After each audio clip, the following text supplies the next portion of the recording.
Bien, pues nuevamente, muy buenas tardes. Muchas gracias por acompañarnos en esta sesión, en esta tertulia sobre la convencionalidad, la constitucionalidad, temas fundamentales para el entendimiento y la aplicación de los derechos humanos. Eh, Queremos comentar que este tema es de gran relevancia.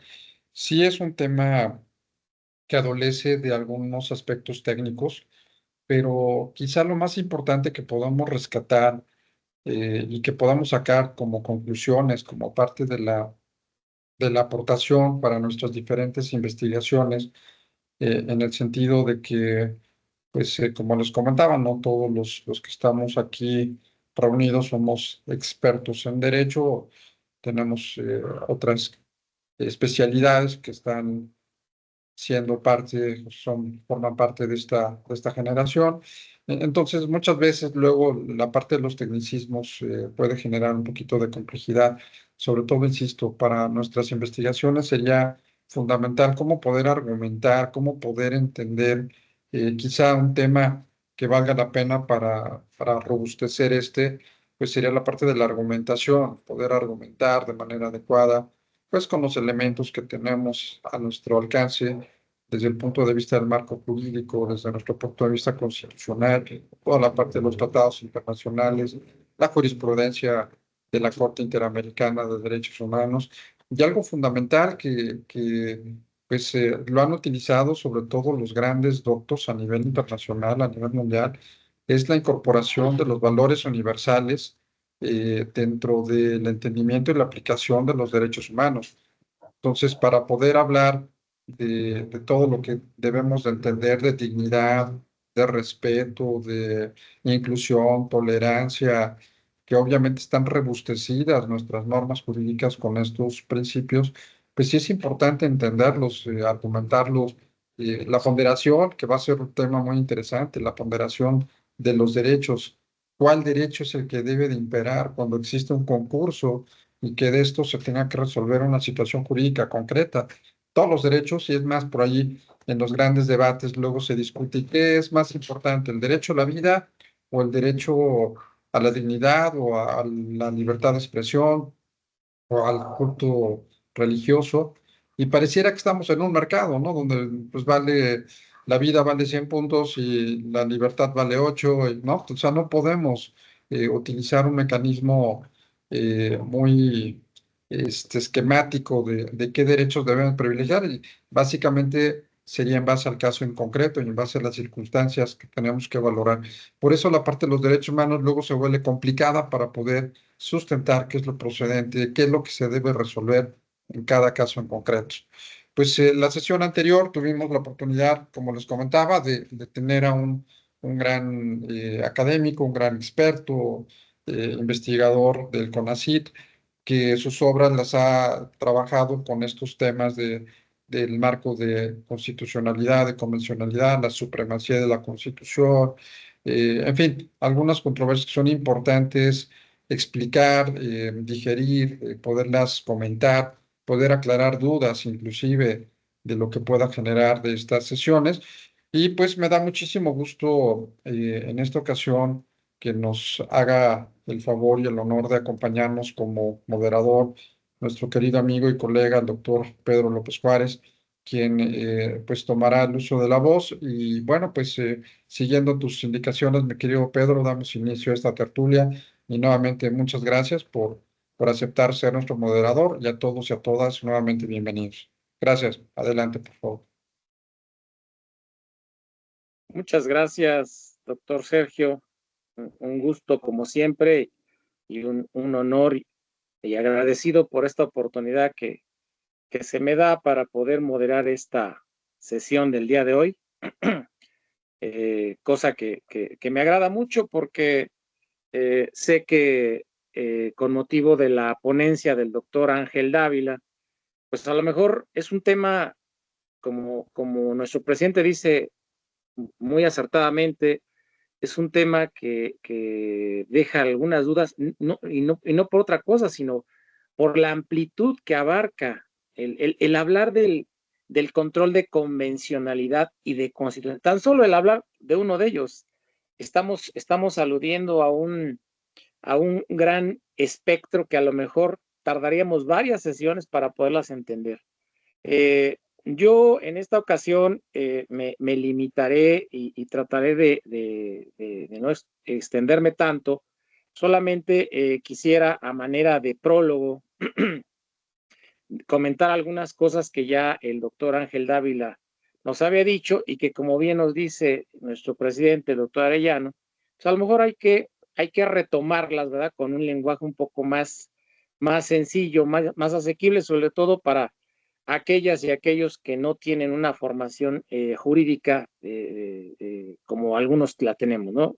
Y lo que se trata aquí, pues, es de que las ideas queden lo más claras posibles y que en función de eso, bueno, pues podamos tener un tema más explícito que nos ayude para nuestras investigaciones. Bien, en primer lugar, pues hay que comentar que hablar del control de constitucionalidad y del control de convencionalidad, pues es hablar de dos mecanismos, como lo llaman algunos autores y la propia doctrina internacional, dos mecanismos que tienen mucha similitud. ¿Por qué tienen mucha similitud? Porque ambos, tanto el control de constitucionalidad como el control de convencionalidad, tienen como fin el resguardar, el proteger los órdenes superiores que permitan que cualquier transgresión a los derechos humanos sea reparada. Me explico. En el caso del control de constitucionalidad, pues es un mecanismo que en un principio estuvieron ejerciendo los jueces y siendo específico, los jueces constitucionales, donde a través de él revisan que los actos de las autoridades, y actos me refiero a actos propiamente dicho, actos positivos, omisivos, normas incluso, no transgredan el orden constitucional. Recordemos que tenemos una supremacía constitucional, de acuerdo con nuestro artículo 133 de la Carta Magna, donde dice que la Constitución, las leyes que ella emanen y que estén de acuerdo con la misma, y los tratados internacionales serán la ley suprema de toda la Unión. Entonces, ¿qué hacían en un principio los jueces que revisaban la constitucionalidad de los actos de las demás autoridades? Pues cuidar que esos actos estuvieran acordes, que no transgredieran, que no pugnaran con esa supremacía constitucional, en específico con la Constitución, con las leyes de la Unión y con los tratados internacionales. Eso por el lado del control constitucional. Por el lado del control de convencionalidad, que es de práctica más reciente, por así decirlo, pues lo que hacen los juzgadores, y después ya se hizo extensivo a las demás autoridades, es cuidar también que los actos de las autoridades no transgredan, no se contrapongan con el marco de convencionalidad. ¿Y cuál es el marco de convencionalidad? Pues en principio son todos los tratados, convenciones celebrados por el Estado mexicano y a los cuales se ha adherido o ha ratificado. Pero también este marco de convencionalidad ha ido ampliándose a medida que esto se ha ido introduciendo en nuestro sistema jurídico, se ha ido ampliando, porque no solamente son los tratados internacionales o las convenciones internacionales. Este marco de convencionalidad lo constituye un corpus, como dice la Corte Interamericana, un corpus juris interamericano, que son no solamente los tratados, también son los criterios que ha establecido la propia Corte Interamericana de Derechos Humanos, las opiniones consultivas que de ahí también se han derivado, y una serie de recomendaciones que dan los organismos internacionales en materia de derechos humanos. Todo este bloque de convencionalidad es el marco de referencia que debe tenerse en cuenta cuando se revise un acto de una autoridad para ver si está acorde o no pugna con este marco de convencionalidad. Bueno, hasta aquí lo que podríamos ir concluyendo es que tenemos dos métodos o dos sistemas o dos mecanismos, como lo quieran ver, para cuidar que los actos de las autoridades no transgredan a las normas superiores. Uno es el control de constitucionalidad, de acuerdo con el artículo 133, y el control de convencionalidad. Ambos, repito, son similares, nada más que los marcos de referencia, pues aunque están en un mismo bloque, porque de acuerdo con nuestra Constitución, el bloque de constitucionalidad comprende a los tratados, pero también comprende a la Constitución y a las demás normas de orden superior. Entonces, deben de cuidarse estos dos bloques, tanto el de constitucionalidad como el de convencionalidad.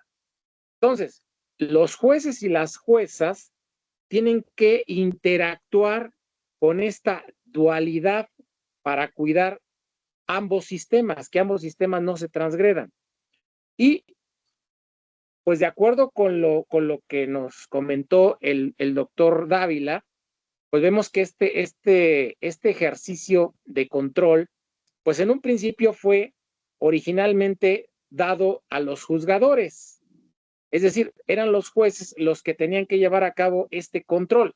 Sin embargo, a raíz de algunas sentencias que la propia Corte Interamericana de Derechos Humanos ha dictado en contra del Estado mexicano, pues se ha visto que ya este control ya no solamente se limita para los jueces y las juezas, sino que este control ya comprende a todas las autoridades de todos los órdenes de gobierno. Y esto pues se dio, repito, pues a raíz de algunas sentencias que la propia Corte Interamericana ha dictado, y sobre todo hay un caso, aparte del caso Radilla Pacheco, que seguramente han de recordar porque el doctor Dávila no lo comentó, el caso Hellman contra Uruguay, que fue una sentencia dictada el 28 de agosto de 2014 por la Corte Interamericana, ya obliga a todas las autoridades de los estados parte a respetar los derechos humanos. Por lo tanto, dice esta sentencia de la Corte Interamericana, no deben de impedir el goce de los mismos, ya sea por acción u omisión. Con esta sentencia, que se integra al bloque de convencionalidad que hablábamos hace un momento, pues ya todas las autoridades del país están obligadas a cuidar y a respetar los derechos humanos y, claro, cuidar que sus actos no contravengan este bloque de convencionalidad y obviamente pues el bloque de constitucionalidad. Ahora, esta forma de mecanismo de control pues se ha ido ampliando. ¿Por qué se ha ido ampliando? Porque en un principio únicamente se limitaba a cuidar que las normas que expidieran los estados partes en su derecho interno no pugnaran con el orden constitucional. Sin embargo, ya después esto se fue extendiendo y no solamente fueron las normas, sino todos los actos de autoridad, sean actos positivos o por omisión, todos ya están sujetos a este control dual de constitucionalidad y de convencionalidad.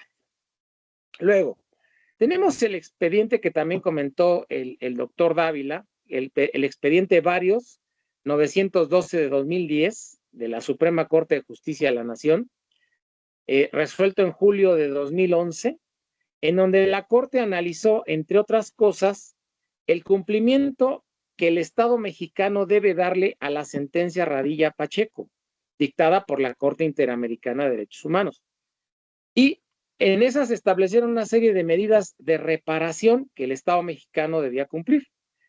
Y en esa revisión que hizo la Corte Mexicana, determinó un conjunto de criterios para determinar la compatibilidad de una ley con la Constitución y los tratados internacionales. Estableció en esa sentencia la Corte Mexicana que la jurisprudencia de la Corte Interamericana era de carácter vinculante solo en aquellos litigios donde el Estado mexicano había sido parte, y que en aquellos donde no había sido parte eran criterios únicamente orientadores, es decir, no obligatorios para los jueces mexicanos.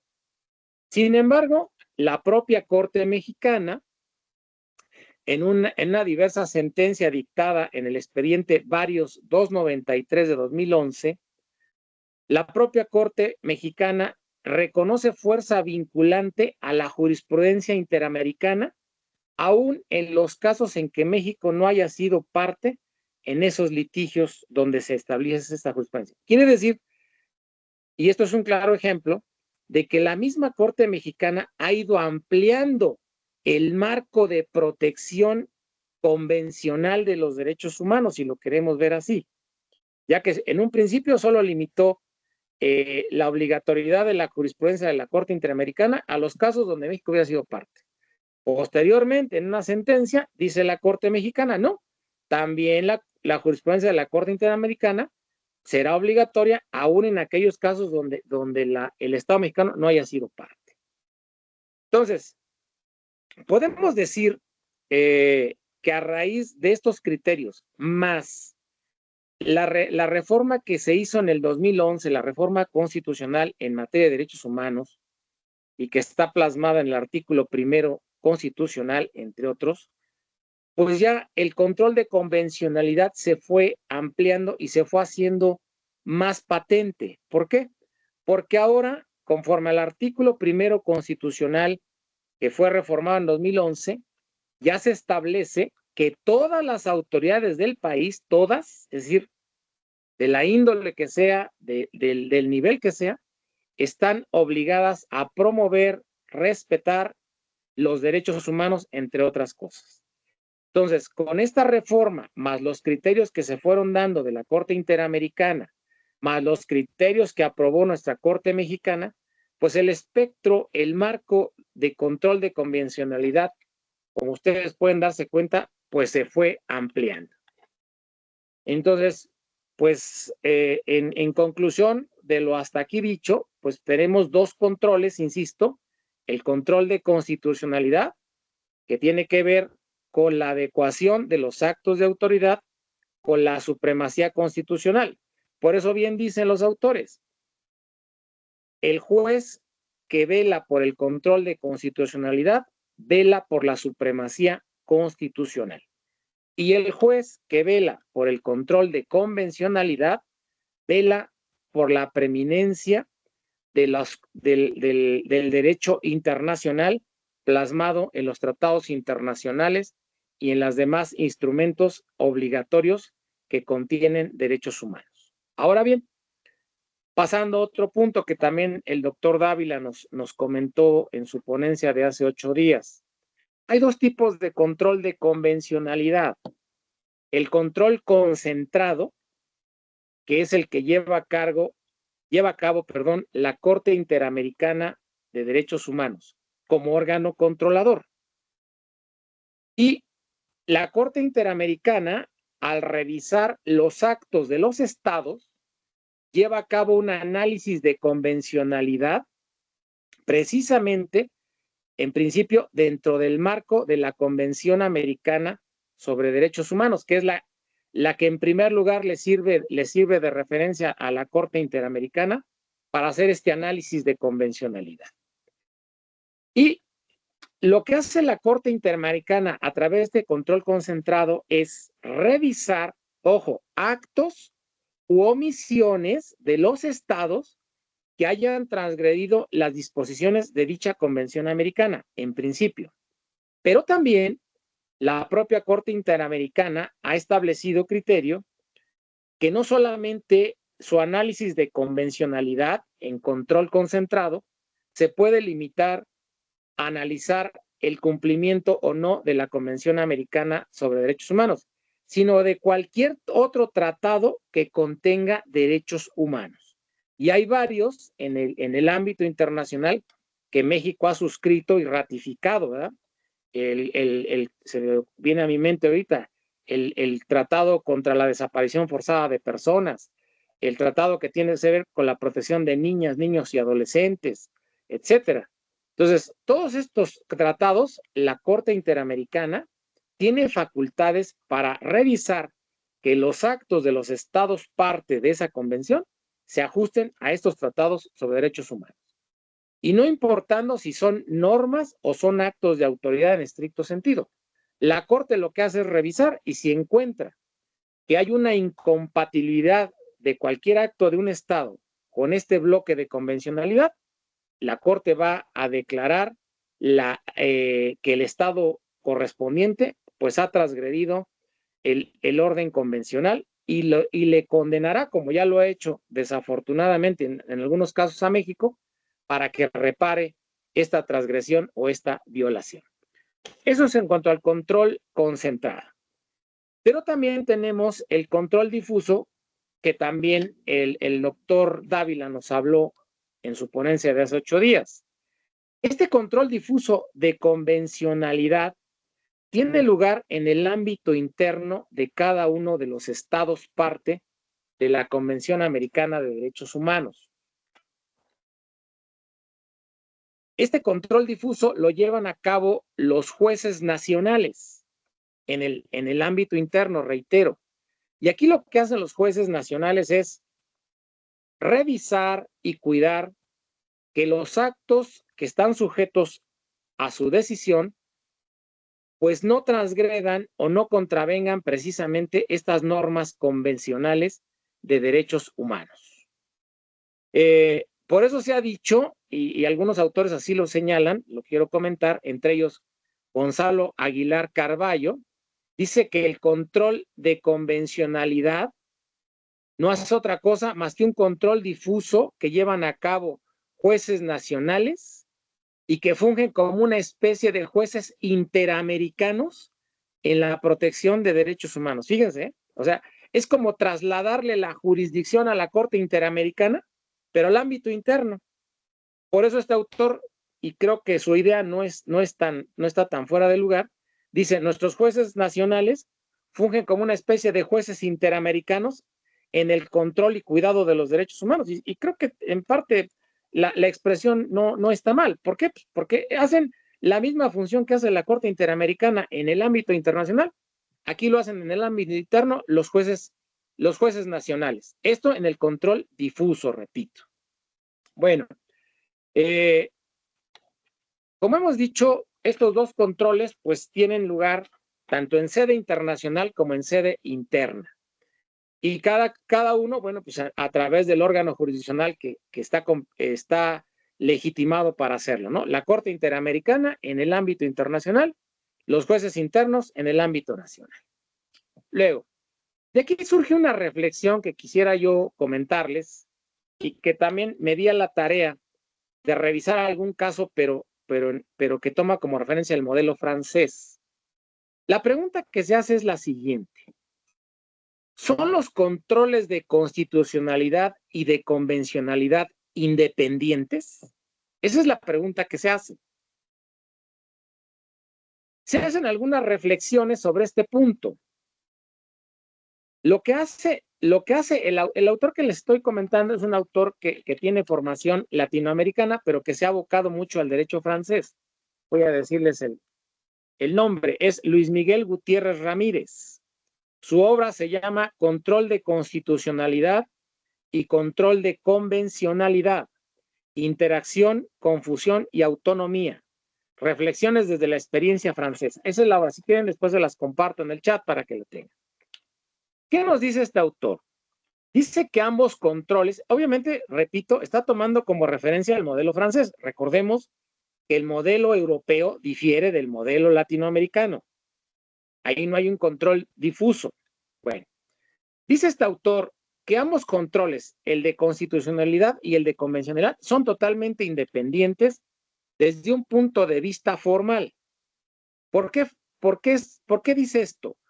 Porque el juez de constitucionalidad no puede ser el mismo desde el punto de vista formal que el juez de la convencionalidad. Es decir, pueden ser jueces diferentes. Y en Francia, dice este autor, la primacía del derecho internacional está a cargo de jueces ordinarios. Ojo, el revisar la convencionalidad en Francia está a cargo de los jueces ordinarios, no a cargo de un tribunal constitucional, ni de cortes constitucionales, ni de tribunales superiores.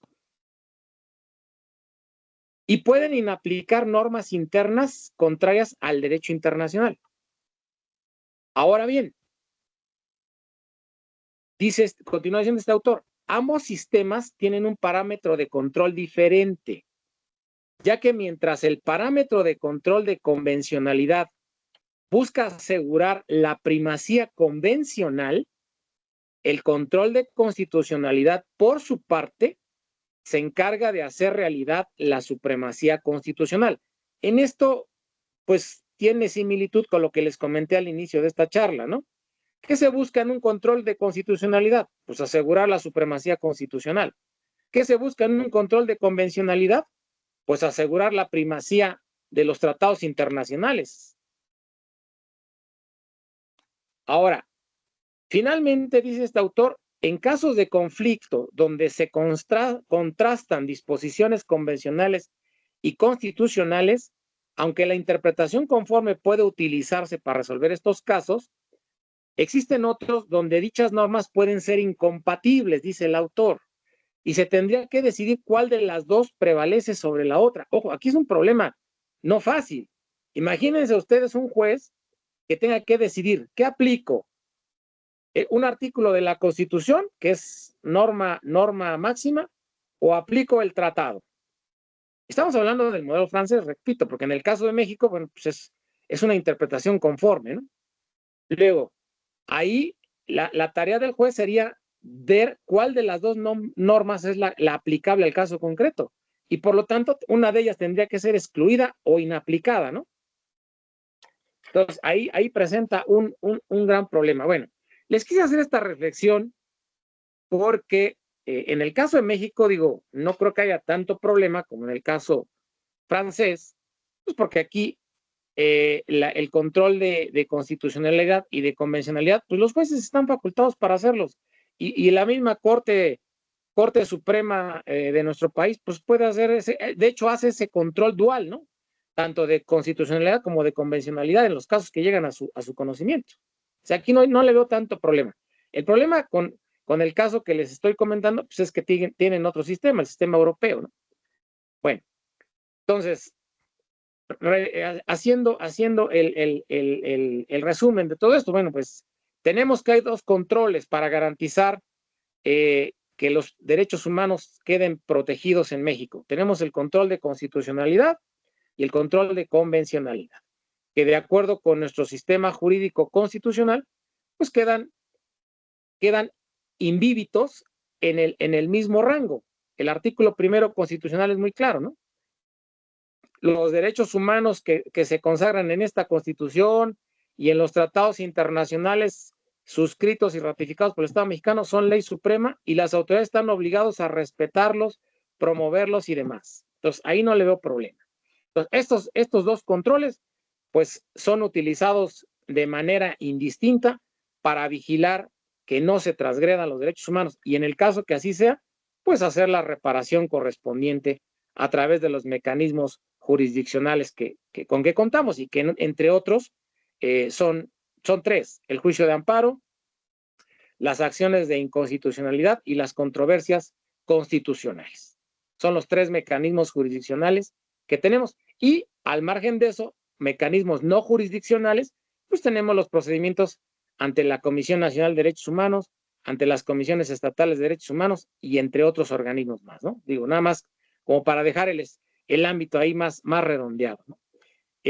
Eso por cuanto hace al análisis general que me permití hacer de la ponencia del doctor Dávila. Sin duda, este tema, como bien nos dijo nuestro presidente, pues es un tema que da para mucho, es un tema muy controvertido y que seguramente va a seguir siendo objeto de análisis y de nuevas experiencias. ¿Por qué? Pues porque el derecho es dinámico, el derecho no es estático. No nos quepa duda que el día de mañana o dentro de unas semanas, unos meses, un año, no sé, pues vengan a regir nuevos principios y nuevas reglas, ¿no? Para la aplicación de estos dos sistemas. Yo lo dejaría hasta aquí y pues obviamente que continuando con la temática de esta sesión, pues yo quisiera dejar el uso de la voz para quienes así lo soliciten y podamos seguir con este análisis y escuchar todas las voces que son muy importantes. Si alguien desea hacer uso de la palabra, con gusto. Muchísimas gracias, Pedro. Creo que quedó muy claro, muy atinado lo que nos hiciste favor de mencionar para efecto de entender bien todos estos aspectos técnicos de la constitucionalidad, la convencionalidad. Eh, Tema complicado, como bien lo comentas. Sobre todo, hay una preocupación que quisiera poner sobre la mesa de que existe un marco jurídico que muchas veces contraviene el marco constitucional y de derechos humanos y que se sigue utilizando. Esto no sé si sea falta de preparación, falta de estar trabajando más sobre el avance, como bien lo comentabas, de los derechos humanos, pero es increíble que el día a día, sobre todo en el fuero común, me refiero a los tribunales estatales, a las autoridades estatales, tienen mucho esta parte de utilizar la norma especial, llámese un código civil, un código penal, un código fiscal, un código, no sé, de procedimientos administrativos, etcétera, donde nosotros, por ejemplo, como instituto, estamos trabajando haciendo una equivalencia de qué dice esta norma y cómo contraviene el marco constitucional y de derechos humanos. No deberíamos de estarlos aplicando esta norma secundaria que atenta contra los derechos. Y esa es una pugna constante, porque seguimos trabajando con grandes deficiencias legislativas, con grandes deficiencias de normas que deberían de ser pues, el primer paso para la protección de estos derechos humanos, ¿no? Entonces, creo que este es un factor que había que considerar. Me encantó lo que dijiste de que en base al estudio que nos hiciste favor de comentar hace un momento, de que los jueces en México están realizando una función como jueces interamericanos en la aplicación de la protección de los derechos humanos en base a estos acuerdos de convencionalidad. Así deberían de ser. Y bueno, haciéndole un poquito como la función del maestro y la escuela, pues tenemos aquí dos grandes juzgadores. Está la magistrada Becia, está el magistrado Gavino. Nos encantaría, no sé si quisieran darnos alguna postura sobre su impresión de todo lo que estamos viviendo en materia de impartición de justicia, abocado a este gran reto de entender qué son los derechos humanos. No sé si alguno de nuestros queridos colegas, ya sea la magistrada Avesia o el magistrado Gavino, quisieran comentarnos algo al respecto. Adelante de magistrada, por favor. Buenas tardes a todos, muchas gracias. Felicitar primero a nuestro expositor, muy interesante su planteamiento y además muy puntual. Pues en México quiero platicarles que no entendíamos qué cosa sería el control de constitucional y su diferencia con el control de convencionalidad. Y bueno, siendo yo secretaria en 2006 en Acapulco, me pude percatar de que los magistrados nos animaban a que apoyáramos nuestros proyectos de sentencia en tratados internacionales. Entonces, precisamente para 2006 fue cuando surgió esta reunión de Querétaro, en donde se unen las fiscalías y se unen los poderes judiciales estatales para poder, pues sí, unificar criterios, compartir materiales para tratar de buscar el piso más parejo y, ¿por qué no decirlo? También para escuchar todas las posibles quejas que hubiera contra el Poder Judicial Federal en la concesión de amparos.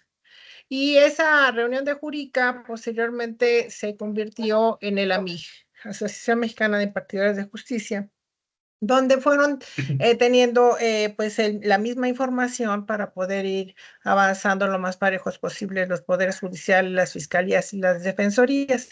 Tiene 9 capítulos y también están incluidos los tribunales formalmente administrativos y materialmente jurisdiccionales. Entonces, bueno, en aquel momento las preguntas siempre en relación con los tratados internacionales siempre se dirigían a preguntarle a los ministros que presidían las mesas de trabajo de cómo se ejerce un control de convencionalidad.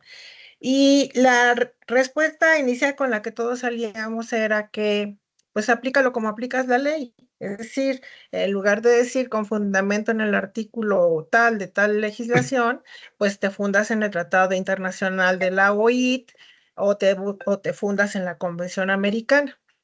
Después fue esto evolucionando hasta que llegamos a las 2 sentencias condenatorias más fuertes y que además llegaron casi juntas contra México en el año que fue 2009, que fueron el caso Radilla Pacheco y el campo algodonero. En esas 2 sentencias, la Corte Interamericana de Derechos Humanos establece que todos los jueces nacionales somos jueces interamericanos y nos dice que tenemos que ejercer control de convencionalidad. Se abre en la Suprema Corte de Justicia a pregunta directa del ministro Cosío, que era como que el que más familiarizado estaba con el derecho internacional en ese momento. Se abre el varios 912. Y entonces esa es la primera interpretación que se hace de qué quiere decir con que todos los jueces somos convencionales. Y hubo determinaciones muy importantes dichas en ese varios 912 en la resolución que se dictó, que no pudieron integrar jurisprudencia precisamente porque se dictaron en un varios. No era un expediente jurisdiccional propiamente dicho, sino que se abrió para saber si el Poder Judicial en México tenía algunas obligaciones que cumplir a raíz de la sentencia dictada en el fallo de la Corte Interamericana en el caso Radilla Pacheco. Entonces, una de las decisiones que se adoptan es que se tiene que capacitar a los jueces, y no solo federales, sino también locales, es decir, todos los poderes judiciales, en lo que es el control de convencionalidad y cómo se ejerce. Y entonces se empezaron a preparar documentos. Estos documentos fueron, pues, académicos, vamos a decirlo, y se empezó a generar jurisprudencia. Se hace un ejercicio muy interesante porque la Corte empezó a traer asuntos para resolver en donde pudiera irse trazando la línea jurisprudencial de cómo se hace el control de convencionalidad, cómo debe de hacerse por los juzgadores. Y entonces, finalmente, menciono como importante una resolución que dicta el Pleno de la Suprema Corte, en donde se aparta de algunos de los criterios del varios 912. En aquel varios dijo, las sentencias de la Corte Interamericana son orientadoras, salvo que la sentencia sea contra México, en donde será obligatoria. Y bueno, pues ahí yo creo que nadie tiene ninguna duda, porque solo faltaba que fuera orientadora en una sentencia de un procedimiento donde fuiste parte, ¿no? Y que si quieres la catas y si quieres no. Entonces sí es obligatoria. Entonces, lo que se fue trazando desde la línea académica, de la línea jurisprudencial de qué debíamos hacer los jueces, fue en el sentido de que de oficio o a petición de parte, pero de oficio podría hacerse, que los juzgadores fueran analizando las normas para ver si eran normas estigmatizadoras o eran normas sobre derechos humanos que pudieran ser contrarias a lo que establecen los tratados internacionales, y entonces podría declararse que una norma es contraria a un tratado internacional o a un convenio, pero no con efectos generales, sino solamente tendría efectos para ese asunto y adicionalmente no podría desincorporarse la norma de la esfera jurídica del quejoso, sino simplemente de ser es inconvencional y para este asunto no te la aplico y puedo aplicarte la del tratado internacional o aplicarte alguna otra. Entonces, eso es de manera simplificada lo que se hace o se realiza como control de convencionalidad en los tribunales del fuero común y adicionalmente en los tribunales administrativos, formalmente administrativos y materialmente jurisdiccionales. En el Poder Judicial de la Federación nos encontramos con la disyuntiva de si hay una gran diferencia entre la convencionalidad y la constitucionalidad. Entonces la Corte dice, bueno, para efectos de constitucionalidad tenemos control concentrado y control difuso. El control concentrado se ubica en los órganos jurisdiccionales del Poder Judicial de la Federación. Y entonces vamos a analizar el artículo 1 de la Constitución, que dice que todos tenemos obligaciones en relación con derechos humanos y que debemos de privilegiar aquello que sea más favorable a la persona a partir del principio pro persona. Entonces, llega un momento en que la Suprema Corte dice que la convencionalidad es juzgar constitucionalidad. Entonces, los órganos del Poder Judicial de la Federación nos enfocamos más a juzgar a partir de la Constitución, sumados los tratados internacionales a la Constitución, o sea, integrados desde la Reforma de Derechos Humanos de 2011, pero en un tratamiento de constitucionalidad más que de convencionalidad pura. Y tenemos, claro, la limitante que nos estableció la Corte en el sentido de que cuando una norma convencional sea contraria a una norma constitucional, no podemos declarar su inaplicación. Y bueno, los casos importantes son prisión preventiva y arraigo. Y es hasta ahora la sentencia que se dicta por la Corte Interamericana a inicios de este año, en donde ya encontramos que la Corte se pronuncia formalmente en una sentencia, en un caso contencioso, la Corte Interamericana, en el sentido de que el arraigo y la prisión preventiva oficiosa son contrarias a la Convención y bueno, coloquialmente diríamos, no te permito que encarceles para luego investigar. Es decir, primero investiga y después sanciona, pero no te permito que encarceles, que prives de la libertad y después investigues, o prives de la libertad para investigar. Entonces, por eso la Corte declara inconvencional la prisión preventiva oficiosa y también refiere al arraigo en su sentencia. Entonces, ahora se nos está generando la disyuntiva. Por ejemplo, verán ustedes el escandaloso caso de la semana pasada, donde un juez libera a algún familiar del Marro en Guanajuato, porque no fue un decretarle la libertad absoluta, sino que puede enfrentar el proceso en libertad porque entonces ahora no prevalece la prisión preventiva oficiosa a partir de las sentencias de la Corte Interamericana, sino que lo que prevalece es la prisión preventiva justificada. Y el Ministerio Público no justificó adecuadamente la privación de la libertad y entonces se decreta la libertad para que se enfrente el proceso en libertad, pero el proceso continúa. Eso es lo que nosotros tenemos entendido de la información que se ha publicado. Entonces, el juez en este caso no resolvió con la Constitución ni resolvió con la ley, resolvió con la sentencia interamericana de observancia obligatoria porque México fue parte. Entonces, hay varias cuestiones que se deben observar para el control de convencionalidad. También debo decir que, aunque ya están muy claras las reglas de cómo aplicar control de convencionalidad, los jueces nacionales y en particular los de fuero común no están familiarizados con el ejercicio.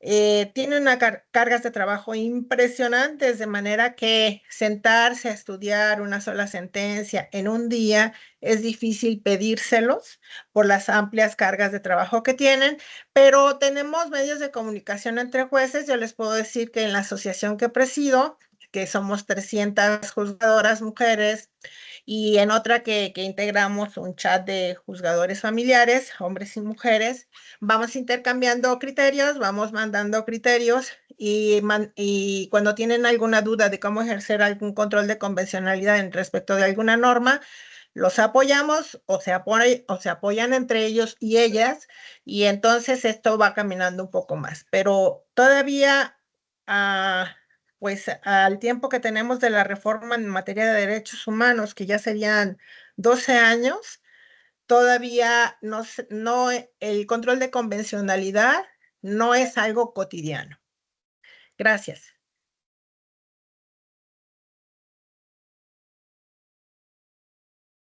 Muchas gracias, Muchas gracias. magistrada. Adelante, Pedro, por favor. No, adelante, doctor Sergio, por favor.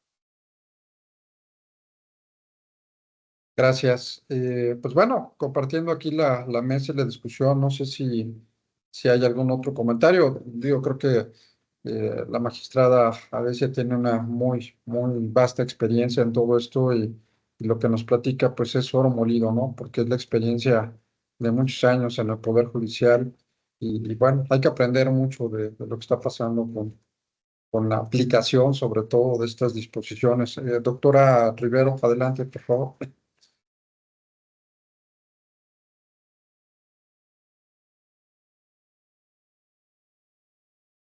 No se escucha, doctora. Sí, muchas gracias a todos y a todas y felicitar al doctor Pedro López por su intervención y esta explicación muy concreta que nos da sobre la diferencia entre un control de constitucionalidad y otro de convencionalidad. Bueno, cuando yo doy clases a nivel licenciatura y hay que explicarle, porque la materia que manejo es amparo, y hay que explicarle a los alumnos la diferencia entre uno y otro. Lo hago de la siguiente manera. Aquí mi querida magistrada Gloria dijo algo interesante, muy interesante. Todo fue interesante, pero algo que resalto es lo siguiente.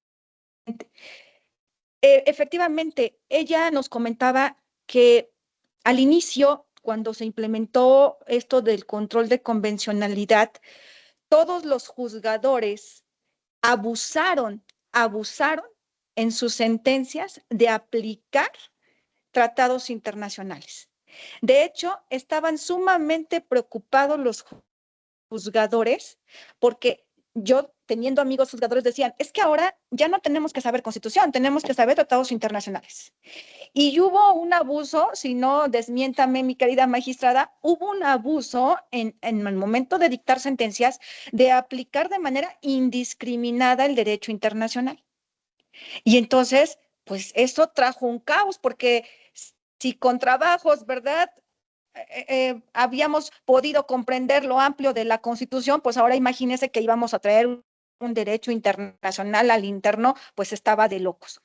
Entonces, después se fue tratando de explicar, bueno, qué debía entenderse por un verdadero control de convencionalidad. Y al respecto, he de mencionar que el derecho internacional, los tratados internacionales, son muy respetuosos del derecho interno de cada Estado parte. El mismo derecho internacional respeta la soberanía de cada Estado parte.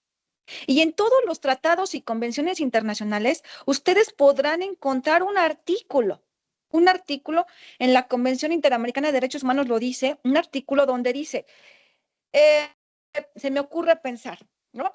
En esta convención prohíbe, ¿no? Que alguien esté privado de la libertad si no es hasta que tenga una sentencia condenatoria firme. Así lo dice. Y más adelante dice, salvo que en las constituciones internas de cada Estado parte diga lo contrario. Entonces, ahí vemos cómo el derecho internacional respeta el derecho interno de cada Estado parte. Hay otro artículo que dice, queda prohibida la pena de muerte. O sea, según la Convención Interamericana, está prohibida la pena de muerte. ¿Sí? Y luego dice, salvo que en las constituciones internas de cada Estado parte diga lo contrario. Entonces, ahí vemos cómo el derecho internacional se muestra muy respetuoso del derecho interno. Entonces, ¿qué pasa? Claro, lo ideal para el sistema, para el derecho internacional es que todos los Estados parte adecúen sus legislaciones de tal manera que sean compatibles con el derecho internacional. Eso es lo que se quiere, lo que se pretende. Y con todas esas sentencias que se emiten contra México y contra otros países, y que ahora, como nos explicó el doctor Pedro López, esas sentencias, aunque México no sea parte, son vinculantes, pues lo que se pretende es que los estados partes adecúen esa legislación a los tratados internacionales para que todos estemos en sintonía. Pero mientras esas legislaciones de cada estado parte no se adecúen al tratado internacional, los juzgadores, lo dijo mi querida magistrada, los juzgadores tendrán que aplicar su derecho interno. ¿Por qué se sigue aplicando la prisión preventiva? ¿Por qué se sigue aplicando el arraigo en México? Porque no ha desaparecido de la Constitución mexicana estas dos figuras. En el momento que estas dos figuras desaparezcan de la Constitución mexicana, entonces los artículos del Código Nacional de Procedimientos Penales que hablen de la prisión preventiva, que hablen del arraigo, al momento de desaparecer de la Constitución, pues ningún juez de control ya podría aplicar estas figuras. En primer lugar, porque al ya no estar en la Constitución, ya no serían constitucionales. Y porque si las aplicara un juez de control, además de ser inconstitucionales, pues también sería contrario a los tratados internacionales. Entonces, aquí usted, señor presidente, hacía una pregunta al principio, donde, bueno, ¿por qué esa aplicación, a lo mejor, pues también indiscriminada, por lo menos en México, de aplicar prisiones preventivas o decretar todos los días un sinfín de arraigos? ¿Por qué? Si ya se ha dicho a nivel internacional que eso es contrario a los derechos humanos, ¿no? Porque primero castigo y luego investigo, ¿no? Eso es contrario a los derechos humanos. Sí, pero desafortunadamente nuestra Constitución la sigue teniendo, ¿sí? Y entonces los jueces, ¿verdad? Mexicanos, pues mientras no desaparezca, tengo que aplicar. Tengo que ser, porque el mismo tratado me da ese derecho, y lo repito, dice, usted no puede, queda prohibido la prisión preventiva, eso lo dice una regla internacional, salvo que en las constituciones internas se diga lo contrario.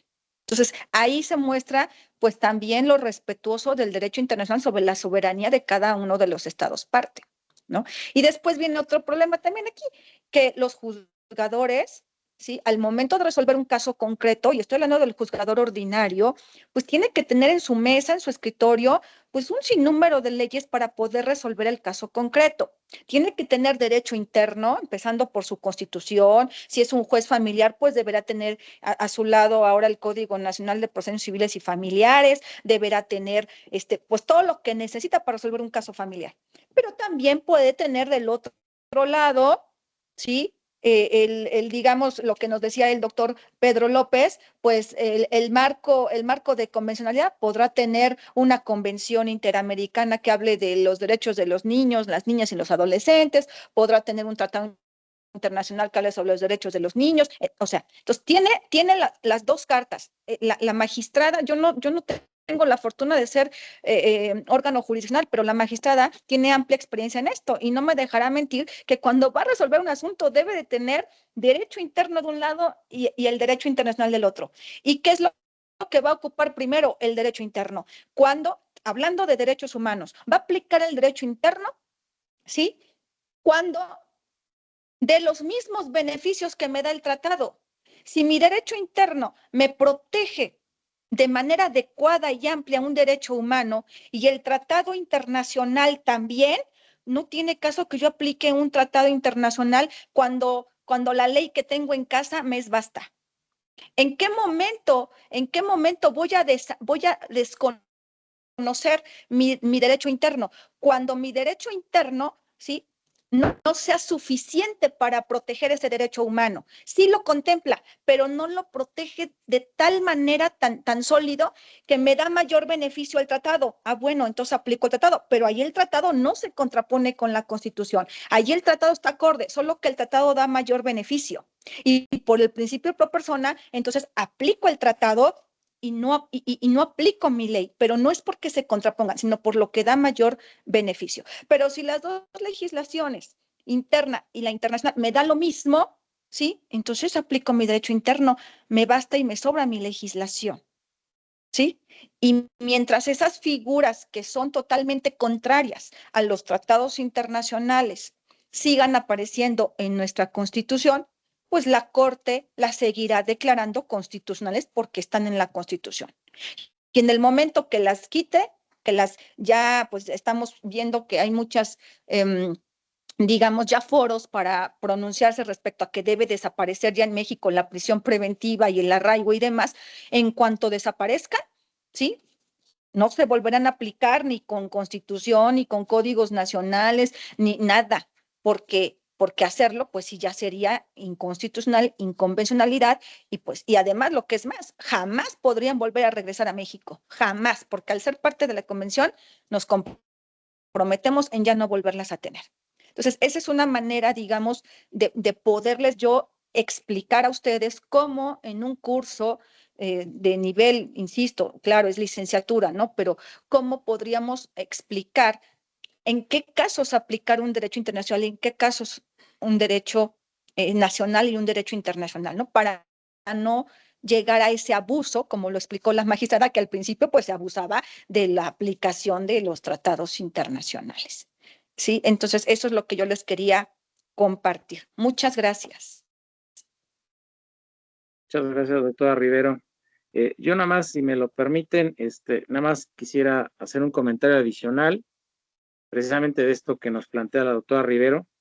No estoy cierto, no tengo aquí a la mano el criterio, pero no sé si a finales del año pasado o a principios de un pleno regional de circuito de la región centro-norte, algo así, no recuerdo la denominación, pero ya declaró inconvencional una prisión preventiva oficiosa, precisamente aplicando los criterios de la Corte Interamericana de Derechos Humanos. Un pleno regional. Voy a buscarlo y con gusto se los comparto en el grupo, pero ya este pleno regional, y es reciente el criterio, resolvió una contradicción de criterios entre tribunales colegiados de la misma región y resolvió que era inconvencional la prisión preventiva oficiosa. No, eso sí, en su criterio establece que deja al arbitrio del juzgador penal el que pueda dictarse una prisión preventiva obligatoria, o cómo se llama, para que ahí se justificada, pero la oficiosa la declaró ya inconvencional este pleno de regional de circuito. Entonces, se los quería comentar y les paso el dato de la tesis, si ese es el caso, se las comparto en el grupo. Era nada más un comentario. Si alguien más quiere comentar, adelante. Está la doctora Silvia Nahul. Silvia, adelante, por favor. Hola, ¿qué tal a todos? Gracias, muy esclarecedor lo que han comentado. Yo no puedo poner la cámara, no sé por qué, estuve intentando, así que bueno, llega mi voz nada más. Nosotros, por ejemplo, acá en Argentina, yo lo que veo es que, digamos, no podemos soslayar el tema de los tratados, porque, por ejemplo, los tratados estos internacionales son ratificados por el Congreso, de modo tal que ya quedan integrados en el derecho interno y conforman el bloque de constitucionalidad. Por supuesto que habrá que hacer una interpretación, análisis, como Laura acercó algunas pautas que son interesantes para pensar. Yo estaba pensando en un caso, nosotros tenemos ahora recientemente el Congreso sancionó una ley que se llama la Ley Bases, que tiene un montón de normativa, pero una consagra un régimen, se llama RIGI, es un régimen integral de inversiones, que son para inversiones extranjeras o de un monto superior a los 200 millones de dólares, que es para incentivar y estimular las inversiones en la Argentina. Entonces se dan una serie de beneficios y de incentivos a sectores estratégicos de la economía. Entonces, todas esas, digamos, todos estos incentivos, estos beneficios que se van a dar a los inversores, esas normas entran en colisión con normas justamente con convenios que ha firmado la Argentina.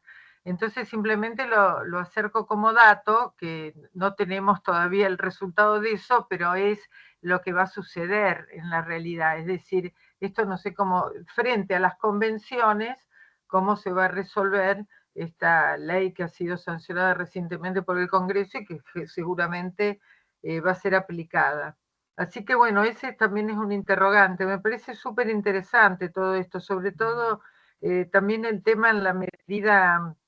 yo quiero comentarles un poquito cómo es en Argentina, es como explicó la otra vez el constitucionalista, que nosotros tenemos también, lo llamamos así, el bloque de constitucionalidad.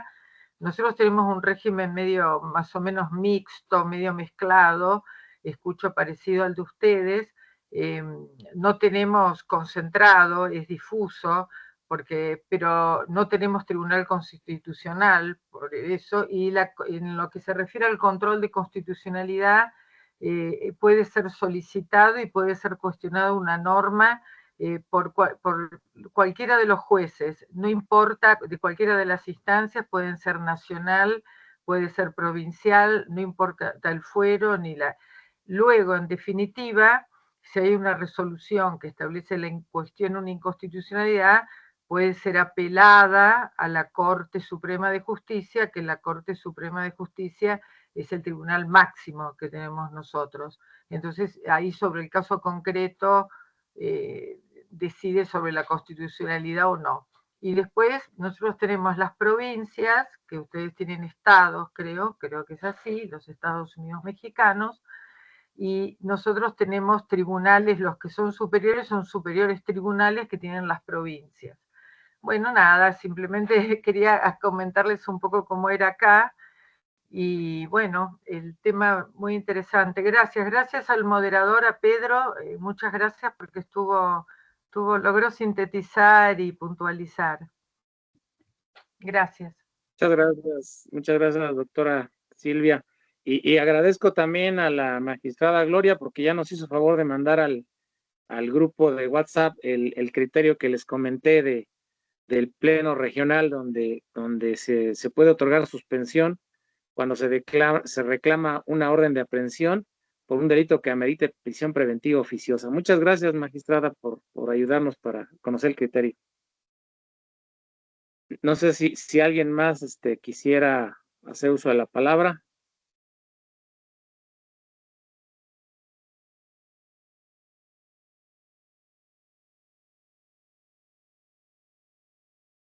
Quizá este punto, ¿cómo llamarlo? Muy fino de los derechos humanos. Ahorita me vino a la mente quizá un poco para dialogar con ustedes y ver si hubiera algún pronunciamiento expreso sobre este aspecto inquietante. Si analizamos nosotros el principio por persona señalado en el artículo primero, se ha hablado mucho sobre la protección más amplia, la dignidad humana, la base, ¿no? De hecho, bueno, parte desde el artículo primero, que a su vez podría existir una controversia interpretativa con otro artículo de la propia Constitución. No sé si me explico. O sea, por un lado, si analizamos de manera muy profunda, o sea, yo creo que el punto de partida, lo más bello que podamos tener para entender los derechos humanos desde el marco constitucional mexicano es el artículo primero. Y afortunadamente hay mucho que decir sobre lo que son los derechos humanos, porque se dice, tenemos derechos humanos, pero ¿y qué son? Y ahí entra toda una parte interpretativa muy interesante, todo lo que se ha dicho a nivel doctrina, a nivel jurisprudencia, a nivel tratados, a nivel internacional, y unos coinciden, otros discrepan, etcétera, pero se ha hablado mucho sobre lo que pueden llegar a ser esos derechos humanos, pero habla de la protección más amplia, repito, ante todo la dignidad, sobre todas las cosas, la protección de la dignidad humana. Y entonces, en el arraigo, por ejemplo, no se está vulnerando la dignidad humana. Y entonces no hay una contradicción entre el artículo primero con la permisión del arraigo. ¿Cuál es el que debo yo de manejar si ambos son artículos constitucionales que me hablan de derechos y que se contraponen? Entonces, no sé si por ahí existe alguna participación, algún comentario al respecto. Es algo inquietante porque realmente, lo decía el doctor Manuel Atienza, en España, cuando tuvimos la oportunidad de dialogar sobre estos temas, entendiendo bien qué es la dignidad humana, entendiendo bien qué son los derechos humanos, pues bueno, podemos argumentar, que esa es la palabra quizá más sólida de estos temas de debate, la argumentación. Argumentar teniendo sustento, teniendo la racionalidad, teniendo los elementos interpretativos, teniendo todas las herramientas necesarias para decir, oye, yo tengo la razón, porque tengo mayores elementos para convencer. Los jueces deben de manejar esta argumentación y los fines, pues sería justificar, convencer, sustentar. No sé si en alguna experiencia de alguno de ustedes, en el ámbito jurisdiccional, en el ámbito profesional, en el ámbito académico, este foro está integrado pues por todos estos rubros, ¿no? La experiencia que hayan tenido al respecto de estos temas tan importantes. ¿Qué es lo que debe de imperar? ¿Qué es lo que nos volvemos estrategas muchas veces para decidir cómo manejar estas piezas del ajedrez y qué es lo que debe ser lo más favorable en pro de la persona humana? No sé también si alguien quisiera comentar alguna experiencia, alguna situación relativa a esto. Sí, doctora, adelante, magistrada Avesia, por favor. Bueno, yo quiero comentarles que me tocó ser la segunda generación de jueces de medidas cautelares, es decir, de cateos, arraigos e intervención de comunicaciones, cuando nadie en la República podría conocer de arraigo e intervención de comunicaciones más que los juzgados que se crearon en Ciudad de México. Y los juzgados federales del resto del país solo podrían conocer de medidas cautelares de los estados que fueran solicitadas por las entidades federativas. Les quiero decir que sí fue un gran tema, si declarábamos inconvencional el arraigo desde aquel momento, porque no teníamos ninguna sentencia interamericana. Y digamos, coloquialmente, no teníamos de dónde agarrarnos, no teníamos de dónde fundar más que, claro, el análisis de que pudiera ser inconstitucional. Y aún así, en el ejercicio diario, veíamos que nosotros ejercíamos un control jurisdiccional sobre la medida cautelar. Es decir, no hay un decreto de que me pides la medida y te la concedo porque ya me la pediste y ya llenamos el requisito. Sí había una ponderación de las pruebas que nos eran remitidas y una ponderación de probable responsabilidad y de probable actualización de los elementos de los delitos. Y entonces, sí también caímos en cuenta, en ese momento éramos 7 juzgados, los 7 juzgados llegamos a comentar el tema. Uno de ellos fue el que propuso que lo declaráramos inconvencional, los demás nos resistimos a la idea de declararlo inconvencional porque veíamos el control jurisdiccional que estábamos ejerciendo. A veces le negábamos los arraigos a quienes lo solicitaban, que era la CEIDO, las Subprocuradurías de Delincuencia Organizada de la Procuraduría General de la República, o también podrían solicitarlo la Fiscalía Antisecuestros, y a veces le negábamos la medida porque no había suficientes elementos de prueba, o a veces se las concedíamos, pero restringida, le decíamos, pues no te vamos a dar todo el tiempo que nos pides, te vamos a dar 10 días. Entonces sí ejercíamos un control jurisdiccional de manera que decíamos, ¿cómo podría ser inconvencional el que nosotros podamos tener un control jurisdiccional sobre el ejercicio o no de una medida cautelar? Primero el otorgamiento y luego el ejercicio. Cuando la medida cautelar se otorgaba, también ejercíamos un control en cuanto a cómo se estaba avanzando en la investigación, de manera que podíamos levantarla antes del tiempo que nosotros le habíamos concedido, o a petición del Ministerio Público podíamos resolver si concedíamos o no la ampliación de la medida cautelar. Entonces, en ese momento ese fue el cuestionamiento que hicimos. Sí teníamos la sentencia de la Suprema Corte de Justicia de la Nación que había versado sobre un asunto de Monterrey, en el que un tribunal colegiado declaró inconvencional una jurisprudencia de la segunda sala de la Suprema Corte de Justicia de la Nación que prohibía la reincorporación del Ministerio Público en aplicación del artículo 123, apartado B. Entonces, el colegiado declaró inconvencional la jurisprudencia y ordenó la reinstalación. Aquí el problema fue que el Ministerio Público, pues le faltaban unos centavos de las indemnizaciones, fue al recurso y en la corte dijeron, pues aquí no nos importa que sea en perjuicio del promovente, del quejoso, y se pronunció y dijo, nadie puede dejar sin aplicación o declarar la inconvencionalidad de una jurisprudencia.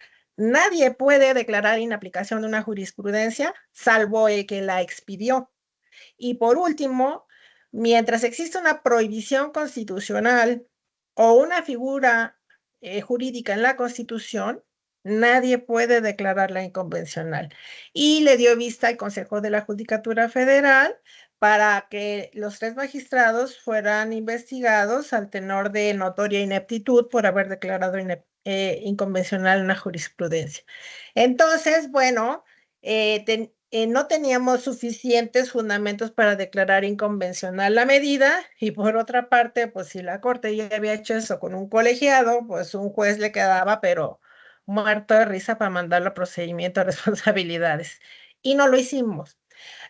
Simultáneamente estaba yo tomando una maestría con Flaxo en materia de género y políticas públicas, pero estaba trabajando con mi coordinador de tesis sobre precisamente la convencionalidad del arraigo. Y entonces, claro que desde los estándares internacionales parecía fácil declarar la inconvencionalidad. El problema era encontrar los soportes, la fuerza jurídica para en una resolución declararlo inconvencional. Entonces, bueno, me toca a mí estar en esos juzgados cuando de repente surge la reforma, precisamente en 2011, la reforma, en junio de 2011, la reforma en materia de derechos humanos, y entonces empezaron las interpretaciones.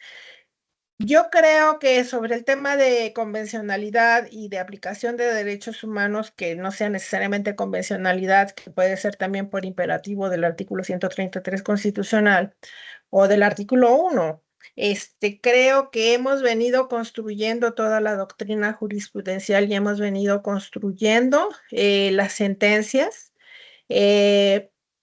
A partir de eso y de que sí nos vimos en la necesidad de aprender las sentencias de la Corte Interamericana y también de la Corte Europea y también del sistema africano.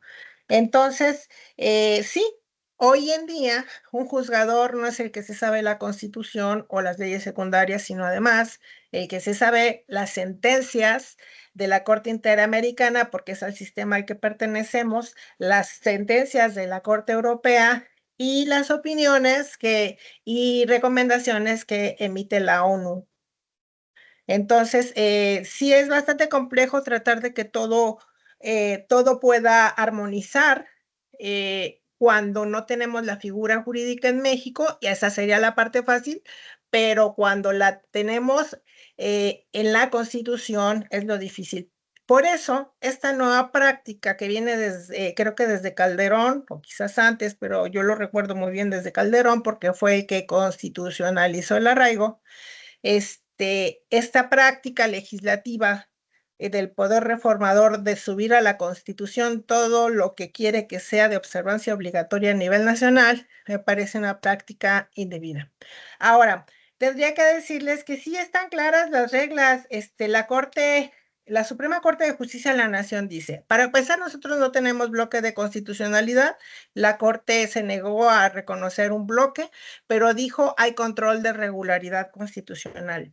Entonces, el parámetro del control debe ser todos los derechos humanos contenidos en la Constitución, con fundamento en los artículos 1 y 133 de la propia Constitución, así como la jurisprudencia emitida por la Suprema Corte por el Poder Judicial de la Federación en general.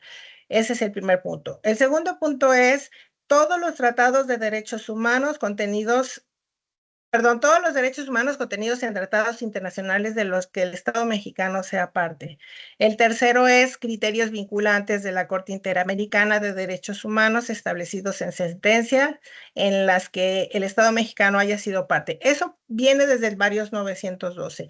Se amplió cuando la Corte fue interpretando más adelante hasta que el Pleno decide que si los tratados internacionales se incluyeron en el artículo 1 de la Constitución con la reforma de 2011, entonces los tratados forman parte de la Constitución, entonces no podemos buscar temas relacionados con jerarquización. La Constitución y los tratados están en la misma jerarquía. Entonces dice la Suprema Corte, este tipo de interpretación por parte de los jueces presupone 3 pasos. Interpretación conforme en sentido amplio. Ello significa que los jueces del país, al igual que todas las demás autoridades del Estado mexicano, deben interpretar el orden jurídico a la luz y conforme a los derechos humanos establecidos en la Constitución y en los tratados internacionales en los cuales México sea parte, favoreciendo en todo momento a las personas la protección más amplia. La segunda es interpretación conforme en sentido estricto. Ello significa que cuando hay varias interpretaciones jurídicamente válidas, los jueces deben, partiendo de la presunción de constitucionalidad de las leyes, preferir aquella que hace a la ley acorde a los derechos humanos establecidos en la Constitución, en los tratados internacionales en los que el Estado mexicano sea parte, para evitar incidir o vulnerar el contenido esencial de estos derechos. Y el tercero es inaplicación de la ley cuando las primeras 2 alternativas no sean posibles, es decir, ni mediante interpretación conforme en sentido amplio y tampoco con interpretación conforme en sentido estricto. Entonces, viene el tercer punto, inaplicación de la ley. Ello no afecta ni rompe con la lógica del principio de división de poderes, nos dice la Suprema Corte, y del federalismo, sino que fortalece el papel de los jueces de ser el último recurso para asegurar la primicia y aplicación efectiva de los derechos humanos establecidos en la Constitución y en los tratados internacionales de los que el Estado mexicano es parte. Entonces, ahí se encuentran 2 vertientes dentro del modelo de constitucionalidad en el orden jurídico mexicano, acordes con el control de convencionalidad. Y dice, en primer término, el control concentrado en los órganos del Poder Judicial de la Federación con vías directas de control, esto es, las acciones de inconstitucionalidad, las controversias constitucionales y el juicio de amparo en las 2 vías, directo e indirecto. Y en segundo término, el control por parte del resto de los jueces del país en forma incidental. Esta es una cosa interesante porque dice en forma incidental, pero nadie abre incidente. Es hasta la sentencia cuando ejercen el control de convencionalidad. Entonces dice en forma incidental durante los procesos ordinarios en los que son competentes, sin necesidad de abrir un expediente por cuerda separada. Entonces dice la Suprema Corte, esas 2 vertientes de control se ejercen de manera independiente y la existencia de este modelo general de control no requiere que todos los casos sean revisables e impugnables en ambas. Entonces ya se encuentra definido por la Corte el tema de cómo hacer las interpretaciones a partir del control de convencionalidad y del control de constitucionalidad, haciendo la separación. Ahora, en el Poder Judicial de la Federación, en el amparo, nosotros hacemos control de convencionalidad, control de constitucionalidad, perdón, concentrado. O lo podemos hacer difuso, dependiendo de la instancia. Y los jueces, tanto federales como estatales, en el resto de los asuntos, en los juicios ordinarios, ejercen control de convencionalidad cuando lo estiman pertinente. Y digo cuando lo estiman pertinente porque también hay casos en que no lo realizan y que, bueno, están obligados por la Constitución y por las sentencias de la Corte Interamericana. Puedo mencionar un caso que no tiene nada que ver con prisión.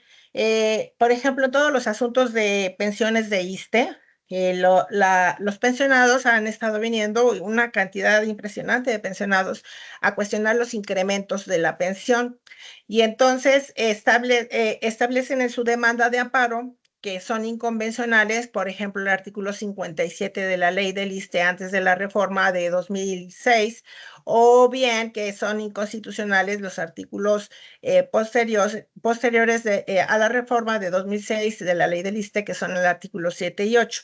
Entonces plantean la inconvencionalidad y la inconstitucionalidad. Nosotros entramos analizando a partir de la constitucionalidad. Pero las salas regionales del Tribunal Federal de Justicia Administrativa en ese planteamiento contestan con convencionalidad.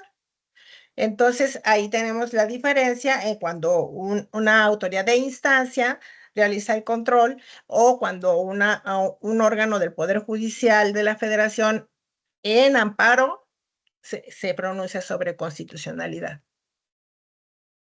Gracias. Muchas gracias, doctora Gloria. Pues yo nada más, si me lo permiten y sin perjuicio de que alguien más haga uso de la voz, yo ahorita estaba reflexionando sobre todo esto que nos están comentando aquí. Si en sede jurisdiccional, sean tribunales federales, tribunales locales, esto se antoja complicado. Imagínense ustedes, y es una reflexión que quiero hacerles, imagínense ustedes en otras autoridades que no son jurisdiccionales, autoridades administrativas en general, ¿no? Que hagan este control ex oficio o este control, pues digamos, en automático de convencionalidad y de constitucionalidad, pues la verdad es que se antoja complicado, porque si los juzgadores y las juzgadoras que todos los días lidian, por así decirlo, con una serie de problemas que están sujetos a estas revisiones continuas, hay problemas de criterios, como bien dice la magistrada, unos resuelven con convencionalidad, otros resuelven con constitucionalidad.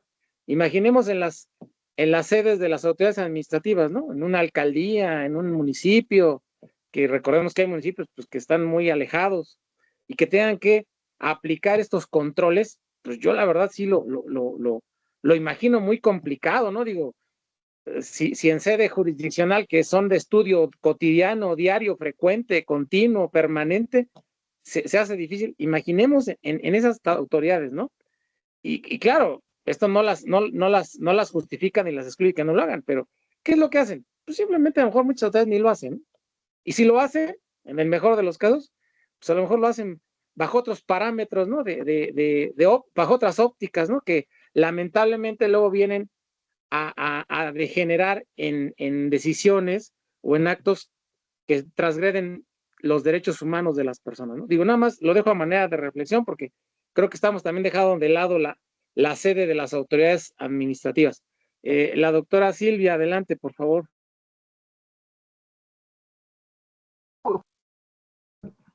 Justo estaba pensando en este tema porque estaba leyendo acá. Nosotros, por ejemplo, a partir, como ya se ha hablado del caso Hellman, que se abrió la posibilidad a que sean otros órganos de la administración.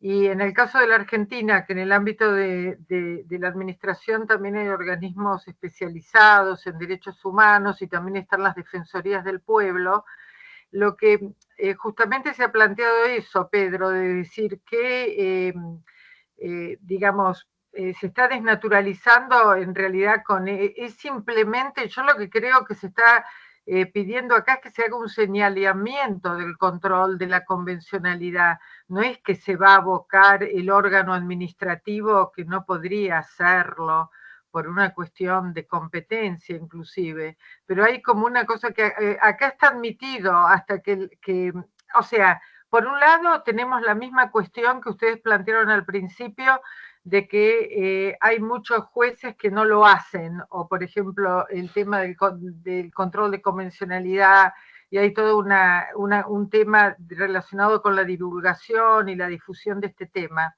para que lo hagan. Pero por otro lado, a partir del caso Hellman, hay toda una ampliación a que sean los órganos administrativos en cuanto a señalamiento de ese control de convencionalidad. Entonces, defensores del pueblo, legisladores, pero bueno, obviamente que entiendo yo que no se van a abocar directamente a una tarea que es propia del órgano jurisdiccional, yo lo entiendo así. Está simplemente diciendo como que tienen que apelar a que se haga. Eso es lo que interpreto. Bueno, pero bueno, parece que es un tema polémico, me da la impresión. Gracias, nada más. Muchas gracias, doctora Silvia. Si alguien más quisiera abonar a todo esto que hemos estado comentando, adelante, por favor. No veo ninguna otra mano levantada, a no ser que esté lloviendo mal. Pues parece que ya fueron todas las participaciones. Pues creo que lo que nos queda de esta tertulia bajo la óptica socrática, eh, decía, yo solo sé que no sé nada, y efectivamente, mientras más sabemos, nos damos cuenta de todo lo que nos falta por saber. Y es un estudio permanente, es un estudio diario, es un estudio que hay que estar constantemente debatiendo, discutiendo. Recuerdo en el doctorado una vez platicando con algunos jueces, decían, ojalá tuviéramos oportunidad de poder tener esta posibilidad de diálogo, esta posibilidad de discutir los casos, de poder transmitir las experiencias. Qué importante lo que opina un académico, en este caso un juzgador, un investigador, un servidor público administrativo, cada uno dando un punto de vista diferente para poder entender más este andamiaje tan complicado de los derechos humanos. Así es que bueno, pues si nos quedan dudas, creo que eso es bueno porque tenemos el compromiso de seguir investigando, de seguir profundizando, de seguir cuestionándonos, de seguir aprendiendo, por supuesto, y pues agradecer a todos los que nos hicieron favor de participar en esta sesión, la doctora Rivero, la magistrada Gloria Becia, y por supuesto, bueno, Silvia desde Argentina, y a nuestro querido amigo y colega que hoy moderó, el doctor Pedro López Juárez. Muchísimas gracias, Pedro. Muy interesante la introducción y la forma de cómo fuimos llevando a cabo en esta sesión la tertulia sobre estos complicados temas que nos tocó debatir. Así es que gracias, muchas gracias, Pedro. No sé si quieras cerrar tú con algún comentario. Sí, gracias, estimado doctor Sergio. Pues simplemente refrendar, ¿no? Que este tema, al igual que muchos temas de la ciencia jurídica, pues son muy debatibles. ¿Por qué? Pues porque estamos viendo que hay diferentes ópticas desde las cuales se abordan, hay diferentes puntos de vista desde los cuales se pueden ver los planteamientos. Y qué bueno, ¿no? Porque eso enriquece el conocimiento. Y lo que es más, yo siempre he dicho, y lo digo en la universidad, ¿no? Qué bueno que haya criterios contrapuestos, que haya criterios disidentes, que haya criterios que no están de acuerdo. ¿Por qué? Pues porque de ahí surge más conocimiento. ¿Cuántas veces vemos en la experiencia constitucional, ¿no? En los juzgadores federales, ¿no? Hay una resolución que se decide por mayoría de votos y hay un voto particular o voto disidente. Y después resulta que con el tiempo el criterio que estaba en el voto disidente se vuelve después ya un criterio mayoritario, lo cual quiere decir que, bueno, pues la óptica fue revalorada, la consideración fue revalorada, y ese criterio disidente en su momento, que fue minoritario, después tuvo una influencia para revertir el criterio anterior. Entonces digo, lo pongo nada más como ejemplo en el ámbito de los juzgadores, porque ha pasado así, ¿no? Tanto en la Suprema Corte como en los tribunales colegiados, donde pues hay diferencia de criterios y es muy válido. Es muy válido y repito, ¿no? La experiencia que yo tengo en lo personal y que siempre la reitero en el aula es qué bueno que haya criterios encontrados, qué bueno. Si no hubiera, pues a lo mejor o es un punto que realmente todos estamos convencidos que así debe de ser, o de plano no le queremos entrar al debate, ¿no? Pero qué bueno que aquí no se da así. Aquí hay un espíritu innovador. Aquí hay un espíritu de sumar, de contradecir en el buen sentido, pero que también abona para las reflexiones. Y yo, bueno, pues hasta aquí lo dejaría, estimado señor presidente Sergio Arellano. Muchas gracias por la oportunidad que se me dio para moderar esta sesión, y agradecer también a las y los compañeros que nos acompañan el día de hoy. Y pues estoy seguro que esto va a seguir dando para más. De verdad me dio mucho gusto, y les mando un gran saludo y un fuerte abrazo a todas y a todos. Y adelantándome un poco la despedida que nos va a dar nuestro presidente, pues les deseo muy buena noche. Muchas gracias. Muchas gracias, Pedro. Y bueno, pues ya cerrar la sesión, a todos, a todas, como decía nuestro moderador, muchísimas gracias por habernos acompañado. Nos reunimos la próxima semana. Que descansen. Muchas gracias. Buenas noches.